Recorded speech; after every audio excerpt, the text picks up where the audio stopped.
wabarakatuh. Halo Sobat Sehat, perkenalkan saya Dr. Yulia dari Puskesmas Mangunsari Salatiga, Dinas Kesehatan Kota Salatiga. Gimana nih kabar Sobat Sehat di rumah? Saya harap Sobat Sehat dalam kondisi sehat walafiat tanpa kurang satu apapun ya, termasuk terhindar dari penyakit-penyakit seperti COVID-19. Gimana nih caranya supaya kita terhindar dari COVID-19? Pastinya kita harus menerapkan protokol kesehatan di era pandemi COVID-19. Ada berapa protokol kesehatan yang harus kita perhatikan? Ada 6M. Yang pertama, menggunakan masker. 2. Menjaga jarak. 3. Mencuci tangan pakai sabun. 4. Menghindari kerumunan. 5. Mengurangi mobilitas. Dan yang keenam, menghindari makan bersama. Yuk kita bahas satu-satu. Protokol kesehatan yang pertama yaitu memakai masker. Kenapa sih kita wajib menggunakan masker? Dengan menggunakan masker, kita diharapkan bisa terhindar dari paparan virus, termasuk penyebab COVID-19.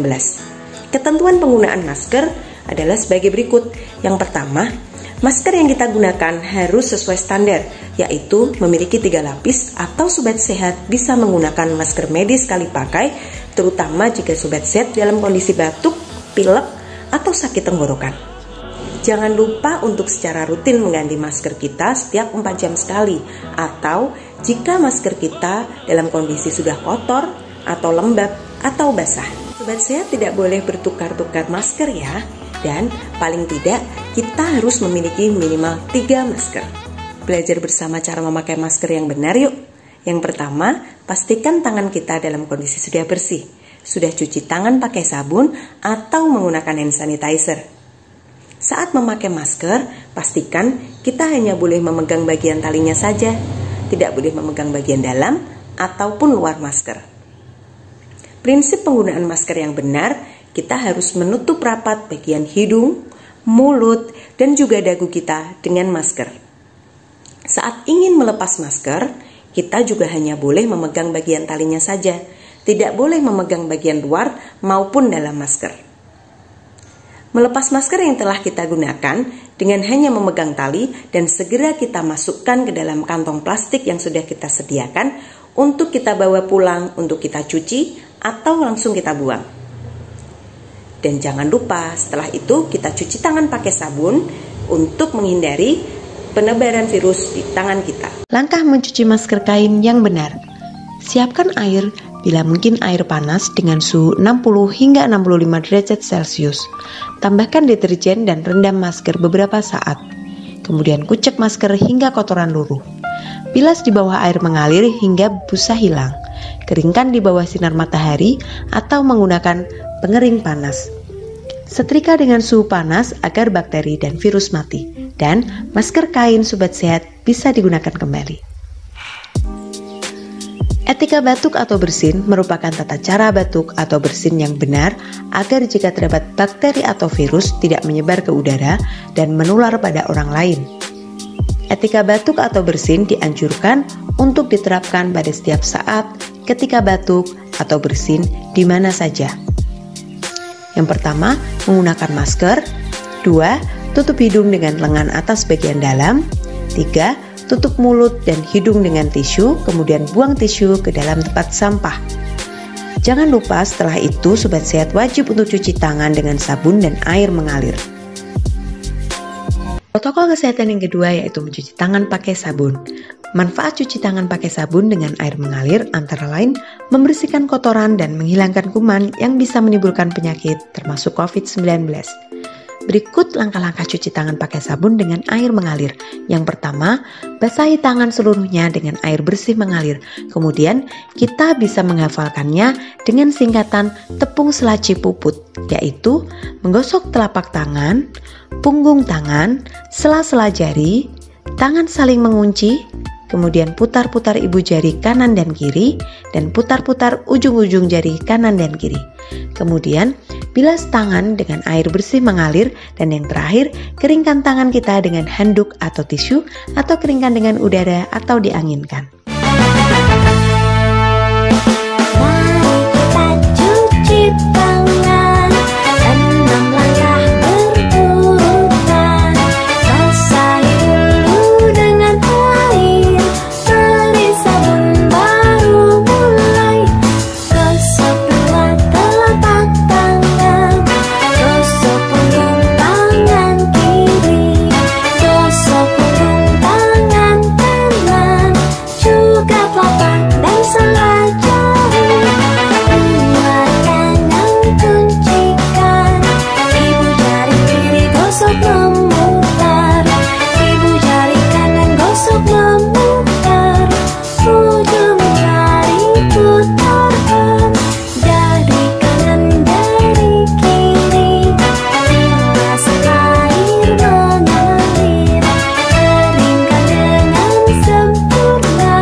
Protokol kesehatan yang ketiga yaitu menjaga jarak.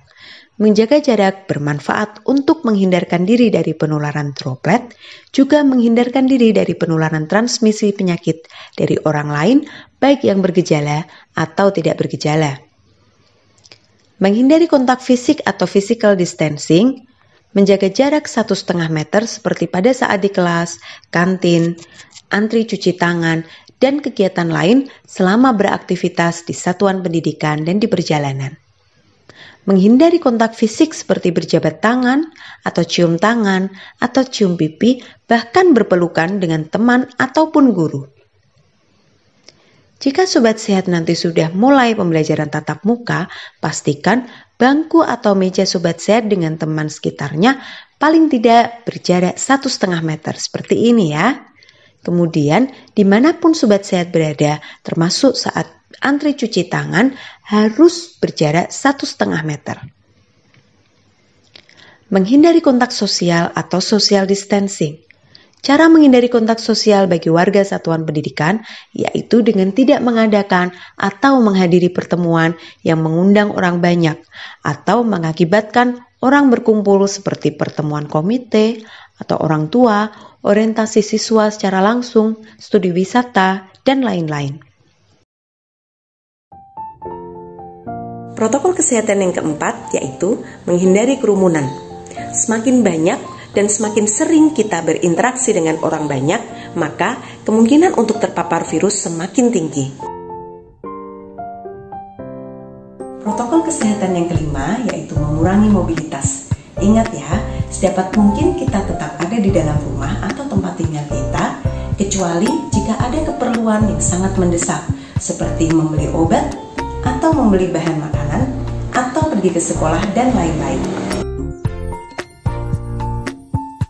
Protokol kesehatan yang keenam yaitu menghindari makan bersama. Saat Sobat Sehat makan bersama dengan teman-teman, pastinya Sobat Sehat dan teman-teman melepas masker, bukan?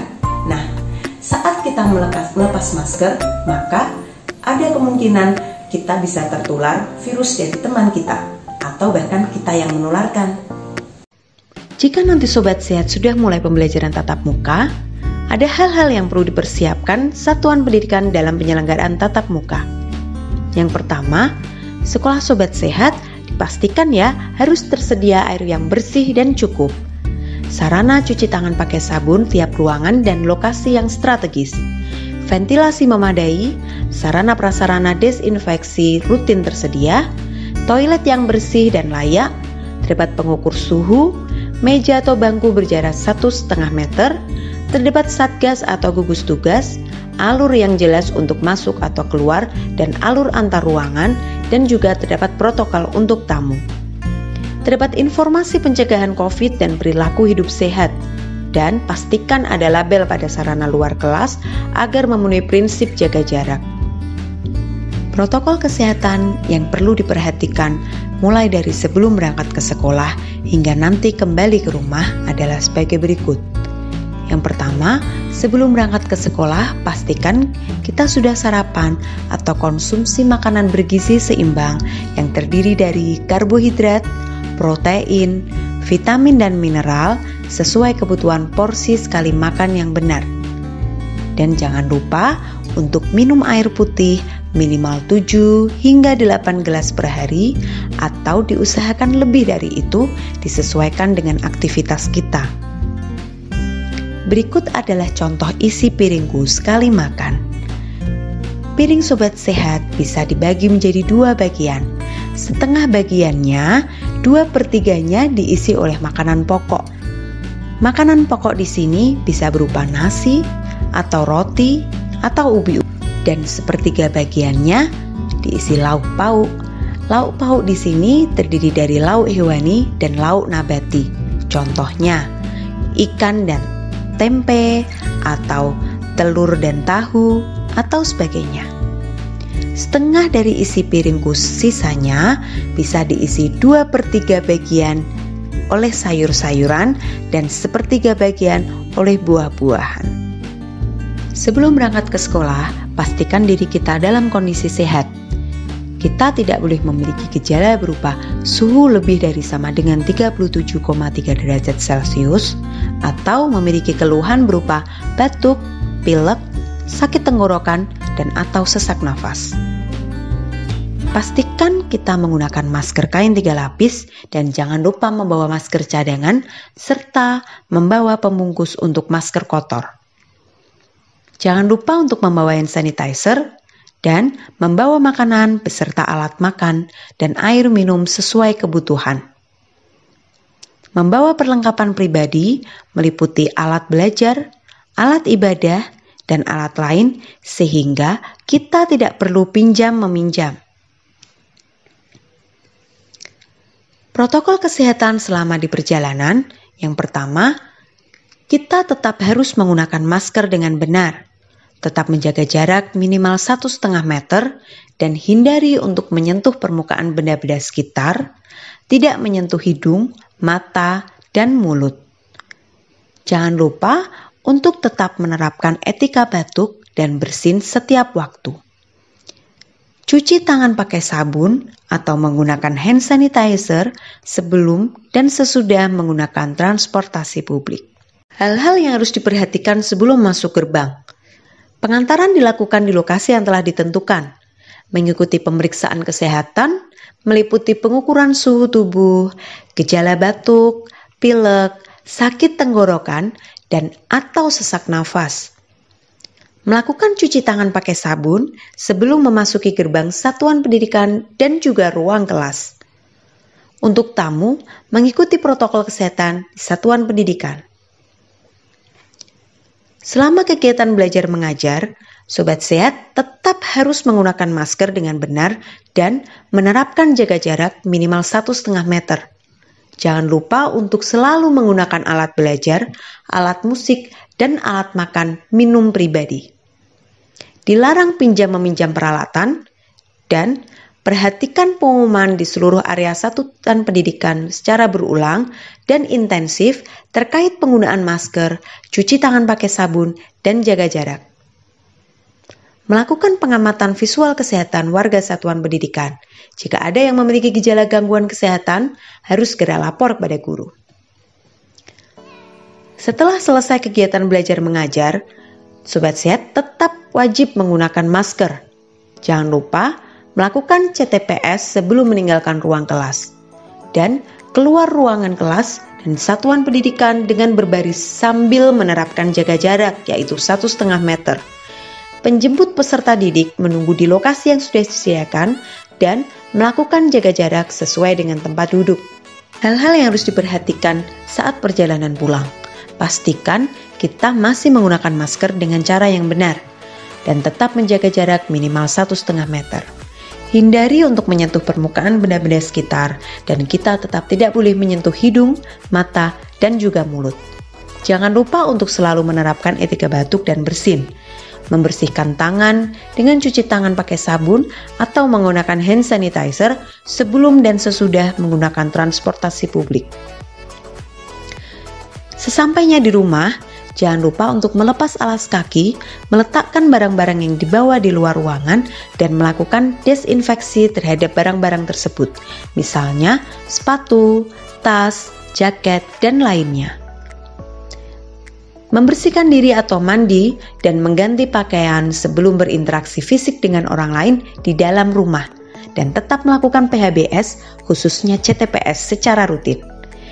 Jika mengalami gejala umum seperti suhu tubuh lebih dari sama dengan 37,3 derajat Celcius atau muncul keluhan batuk, pilek, sakit tenggorokan, dan atau sesak nafas, setelah kembali dari sekolah, segera melaporkan pada tim kesehatan sekolah.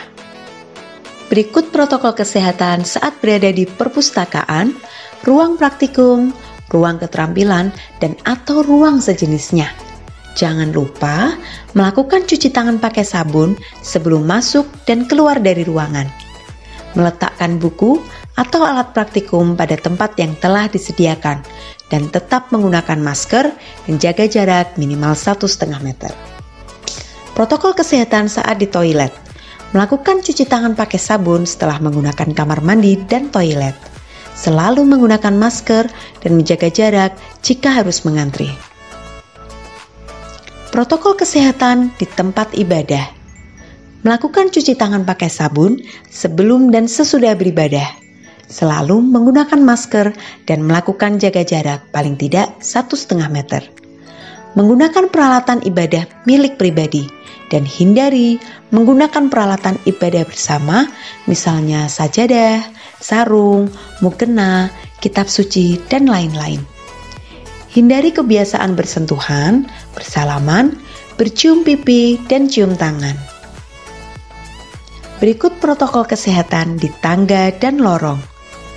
Kita harus berjalan sendiri-sendiri mengikuti arah alur yang ditentukan. Dilarang berkerumun di tangga dan lorong satuan pendidikan. Protokol kesehatan saat di lapangan. Selalu menggunakan masker dan menjaga jarak minimal 1,5 meter dalam kegiatan kebersamaan yang dilakukan di lapangan, misalnya upacara, olahraga, pramuka, aktivitas pembelajaran, dan lain-lain. Beberapa area yang harus dibersihkan dan didisinfeksi di sekolah, antara lain lantai, pegangan tangga, kursi, meja, toilet, alat peraga, pegangan pintu, wastafel, menggulung karpet jika digunakan di tempat ibadah, membawa dan memakai perlengkapan ibadah sendiri, dan fasilitas-fasilitas umum lainnya yang sering disentuh. Hal-hal yang bisa kita lakukan untuk meningkatkan daya tahan tubuh. Yang pertama, makan makanan bergizi seimbang seperti yang sudah kita bahas tadi. Yang kedua, menjaga kebugaran. Aktivitas fisik atau berolahraga sangat bermanfaat untuk meningkatkan imunitas tubuh yang sangat diperlukan pada masa pandemi COVID-19. Hal ketiga yang bisa kita lakukan yaitu menjaga kesehatan mental. Hal ini sangat penting sekali.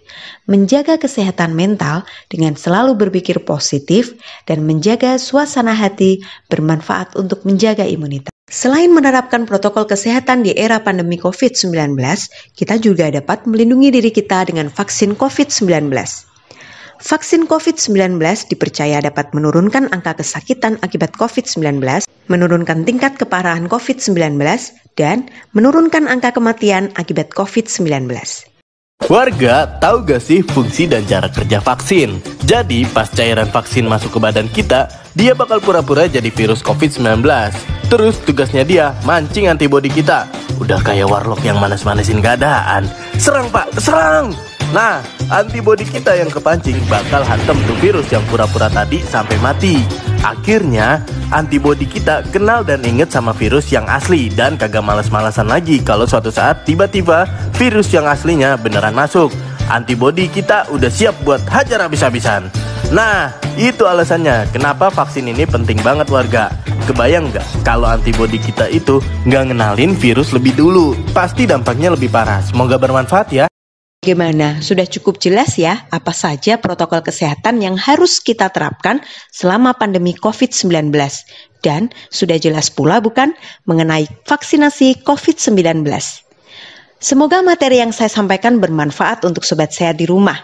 Sekian dari saya. Wassalamualaikum warahmatullahi wabarakatuh.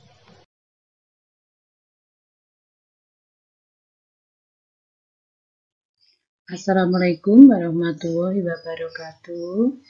Selamat pagi anak-anak, tentunya kalian kabarnya baik-baik semua. Dan paling senang karena pada hari ini kita pertama kali akan belajar. Walaupun pembelajaran kali ini di musim pandemi secara online. Sehingga pada masa pengenalan lingkungan sekolah atau MPLS ini dilaksanakan secara daring. Untuk itu kita mulai materi pembelajaran di masa pandemi. Saya adalah pengawas SMP Kota Salatiga, yaitu Ibu Endang Dwi Wahyuni.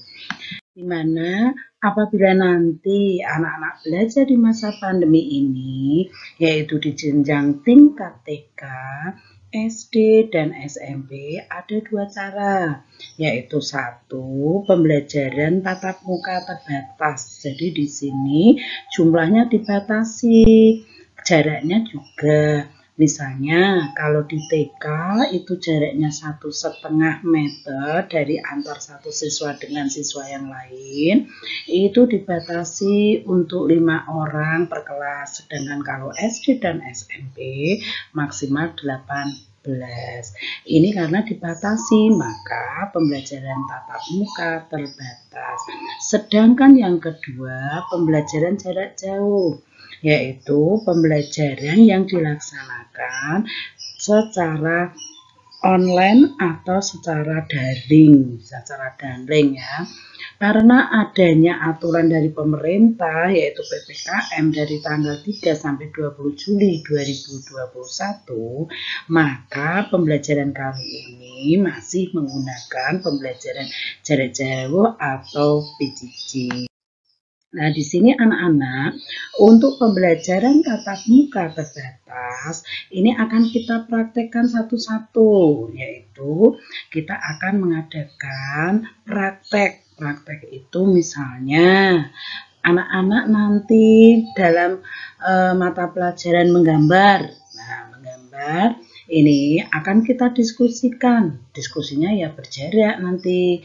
Nah, dengan teman-temannya akan berkolaborasi atau kerjasama untuk menggambar tentang apa? Lingkungan misalnya. Kemudian bagaimana kita mengamati lingkungan kita, merefleksi diri bahwa lingkungan sekolah kita kurang bersih misal. Nah, untuk kebersihan kelas ini maka kita akan melaksanakan umpan balik, yaitu catatan-catatan di mana kita harus mengadakan regu piket untuk kebersihan, Jumat bersih, dan lain sebagainya. Kemudian ini contoh dari pembelajaran yang terbatas tadi. Ini jaraknya 1,5, selalu mengikuti protokol kesehatan yang sudah disampaikan oleh Dinas Pendidikan dan Kesehatan, yaitu selalu memakai masker, jaga jarak, cuci tangan, dan lain sebagainya. Kemudian pembelajaran itu kalau itu membutuhkan kita harus bekerja sama, itu juga berjarak. Di sini kita bareng-bareng gambar tentang lingkungan misalnya. Nah, tadi menggambar tentang lingkungan sekolah kita. Kemudian pembelajaran jarak jauh, kalau pembelajaran jarak jauh itu menggunakan teknologi pembelajaran dengan komputer atau dengan teknologi interaktif dengan HP atau handphone. Kemudian teknologi komunikasi satu arah yaitu dengan radio misalnya, Salatiga. Kemudian ataupun kalau tiga-tiga ini tidak terjangkau, maka guru akan melaksanakan kunjungan, namanya guru kunjung atau guling, guru keliling. Dan pembelajaran jarak jauh ini berbagai macam media yang digunakan, yaitu yang pertama handphone, itu bisa dengan video call, WhatsApp, kemudian juga dengan Google Classroom, dan lain sebagainya. Sedangkan untuk pembelajaran jarak jauh yang lain yaitu dengan komputer, Nah, di sini kalau tadi menggambar lingkungan, saya akan menggambar tentang lingkungan menggunakan aplikasi apa? Banyak sekali aplikasi di situ yang disiapkan oleh Google di sini dari internet, yaitu misalnya saya menggambar dengan aplikasi Canva. Namanya poster of Canva, menggunakan poster My Wall, menggunakan dengan Filmora, PowerPoint, dan lain sebagainya. Nanti kalian akan belajar seperti itu. Kemudian ini hasilnya poster-poster tadi yang digambar secara aplikasi, yaitu dengan cara aplikasi. Ini jaga kebersihan, kemudian jaga kebersihan agar tidak punah, seperti ini. Ini semua kita bisa melihat di aplikasi tersebut. Kemudian Hari Lingkungan Hidup Sedunia, misalnya ini 5 Juni, kita bisa berselancar lewat internet. Nah, ini setelah 1 tahun nanti, itu tadi salah satu hasil dari misalnya nanti mata pelajaran IPA. Itu ya SD SMP itu mata pelajaran IPA. Berarti ada hasil dari mata pelajaran bahasa Inggris, ada hasil dari matematika dan sebagainya. Kalau itu disatukan setiap kelas, maka ini ada gelar karya. Gelar karya satu kelas, ada gelar karya satu sekolah. Nah, hasil akhir ini nanti akan ditunjukkan pada Bapak Ibu, orang tuamu, Bapak Ibu guru yang lain, dan juga pada Bapak Ibu komite dan semuanya untuk melihat bahwa 1 tahun itu hasil dari pembelajaran yang berupa sikap, pengetahuan, keterampilan itu bisa dipublikasikan, bisa disampaikan oleh Bapak Ibu guru melalui gelar karya siswa, baik secara online maupun secara offline. Jadi di sini nanti kalau 1 tahun ini mulai pada bulan Juni, maka pada bulan Juni ini sudah ada hasilnya, Juni tahun 2022. Ada hasilnya. Ini loh hasil karya kelas 7A, hasil karya kelas 1 ya, 1 SD, hasil karya. Nah, semua itu nanti ada di portofolio kalian masing-masing selama 1 tahun. Portofolio itu kumpulan dari hasil-hasil pembelajaran, yaitu berupa sikap, pengetahuan, keterampilan yang sudah dihasilkan selama 1 tahun. Jadi demikian anak-anakku semua untuk pengenalan pembelajaran di masa pandemi. Apabila kita masuk nanti berarti pembelajarannya dengan pembelajaran terbatas, sedangkan kalau yang belum boleh misalnya pada zona merah, ini kita pasti pada zona merah banyak yang terkena virus corona, ini berarti kita pembelajarannya tetap jarak jauh. Demikian, wassalamualaikum warahmatullahi wabarakatuh. Terima kasih.